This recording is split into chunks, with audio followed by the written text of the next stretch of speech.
मैंने अपने पति की अंतिम यात्रा में खूबसूरत कपड़े पहने क्योंकि मेरी योजना वहाँ एक नए साथी को ढूंढने की थी। वो बुजुर्ग और अमीर होना चाहिए। मेरे अन्य पतियों की तरह बूढ़े, अकेले और अमीर मुझसे शादी करने का पैसा देते हैं ताकि वो ये संसार छोड़ सके एक जवान और खूबसूरत की बाहों में। अचानक एक खूबसूरत और जवान युवक मेरे पास आया। उसका चेहरा कुछ जाना पहचाना था। बेशक मैंने उसे मना कर दिया क्योंकि मेरी रुचि सिर्फ उन्हीं में थी जिनका एक पैर पहले से ही कब्र में लटका हो। ओह, ठीक है, तब तो हमारी जोड़ी बेहतरीन होगी। मेरा नाम जॉन है। उसने समझाया कि उसके पास 1 साल से ज्यादा समय नहीं बचा है। जॉन अपना बचा हुआ समय उसी तरह बिताना चाहता था जैसा सपना उसने सारी जिंदगी देखा था। हाँ कह दो, ये सौदा तुम्हारे लिए बेहतर होगा। आसान पैसा मेरे लिए एकदम सही है, तो मैं मान गई। मैंने सोचा सब कुछ उन फिल्मों की तरह होगा जहाँ एक असफल अमीर आदमी भरपूर जिंदगी जीने लगता है। हम जॉन के निजी विमान में सवार हुए, पर रिजॉर्ट जाने के बजाय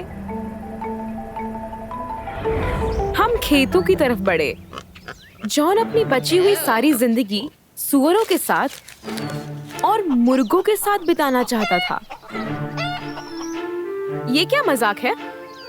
क्या तुम्हें बीमारी का कोई बुरा असर हो गया है? उसने सिर्फ अपने कंधे उचकाए और वो बगीचे की ओर चला गया। वो अपना पूरा दिन उबाऊ काम करने में बिता देता था, सोना, खाना पकाना और अपने गुलाबों की देखभाल करना। मुझे शक होने लगा, क्या जॉन के पास सचमुच 1 साल बचा है? शायद वो मुझे धोखा दे रहा है। मैंने चुपके से उसके दफ्तर में घुसने का फैसला किया और मुझे कुछ कागज मिले जिस पर स्वास्थ्य लिखा था। उनमें दर्जनों जवाबी खत शैल्य चिकित्सकों के थे जिन्होंने जॉन के उदार प्रस्ताव के लिए धन्यवाद किया था, पर उसका इलाज करने से इनकार कर दिया। तो वो सच ही बोल रहा था। तो मुझे पता करना चाहिए कि उसे वहाँ मेरी जरूरत क्यों है। अगर तुम्हें मिट्टी में ही पड़े रहना है तो तुम्हें मेरी क्या जरूरत है? क्योंकि तुम इसमें अच्छी हो। तुम अपनी जिंदगी खराब कर रही हो उन बूढ़ों के लंगोट बदलने में।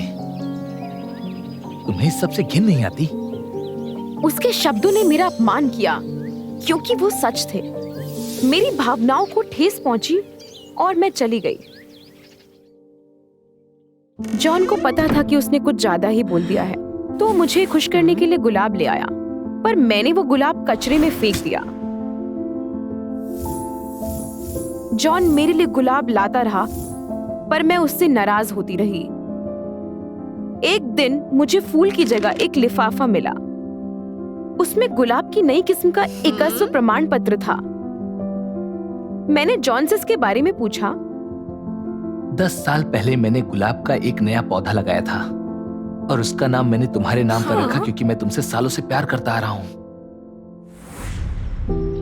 जैसा कि मुझे पता चला, जॉन उस पहले बूढ़े आदमी का माली था जिससे मैंने पैसों के लिए शादी की थी। इसीलिए मुझे जॉन का चेहरा जाना पहचाना लगा।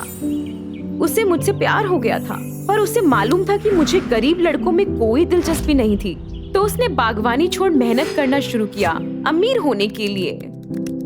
हालांकि एक बार जब उसने बहुत पैसा कमाया तो उसे उसकी गंभीर बीमारी के बारे में पता चला। मैं बचत कर रहा था और अमीर हो रहा था, पर जिंदगी का मजा नहीं ले पा रहा था। तुम वो गलती मत करो जो मैंने की। मेरा मन भर आया और जॉन से वादा किया कि मैं बदलूंगी, पर उसने एक और अनुरोध किया। मुझे अस्पताल ले जाने के लिए तुम्हारी जरूरत पड़ेगी। जब मेरी तबीयत खराब होगी तो तब यह हमारा समझौता खत्म हो जाएगा। जैसे ही जॉन वहाँ से गया, मैंने अपने आंसू पोंछे और वही करने लगी जिसमें मैं निपुण थी। बूढ़े अमीर आदमियों से बातचीत करने लगी और किसी तरह जॉन ने ये देख लिया। चिंता मत करो, मैं समझ सकता हूँ तुम्हारा फैसला। तुम अपनी नई शादी की तैयारियां करो। वो हमारी आखिरी बातचीत थी। उसके तुरंत बाद जॉन मुझे बगीचे में बेहोश पड़ा मिला। मैंने वही किया जो उसने कहा था। मैंने हेलीकॉप्टर बुलाया, पर मैं उसे अस्पताल नहीं ले गई। जॉन को कुछ क्षणों के लिए होश आया, कहाँ हैं? मुझे कुछ समझ क्यों नहीं आ रहा।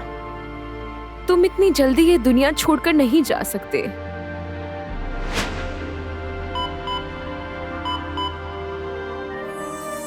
मैंने पिछले कुछ महीने अपने लिए बूढ़े आदमी ढूंढने में नहीं बिताए, बल्कि चिकित्सक को राजी करने में कि वो जॉन का मामला अपने हाथ में ले ले। मेरे लैपटॉप में सफेद बालों वाला आदमी शल्य चिकित्सक था और वो मेरे पति का इलाज करने के लिए मान गया।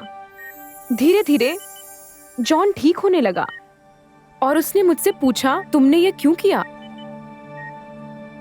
क्योंकि तुमने मुझे एहसास कराया कि हमारी जिंदगी छोटी है और पैसे पर ध्यान देने के लिए बहुत ही छोटी। मैंने जॉन को उस सौदे के लिए धन्यवाद किया क्योंकि ये सचमुच अब तक का सबसे अच्छा सौदा था। आप अमीर नहीं हो क्योंकि पैसों से खुशियां नहीं खरीदी जा सकती।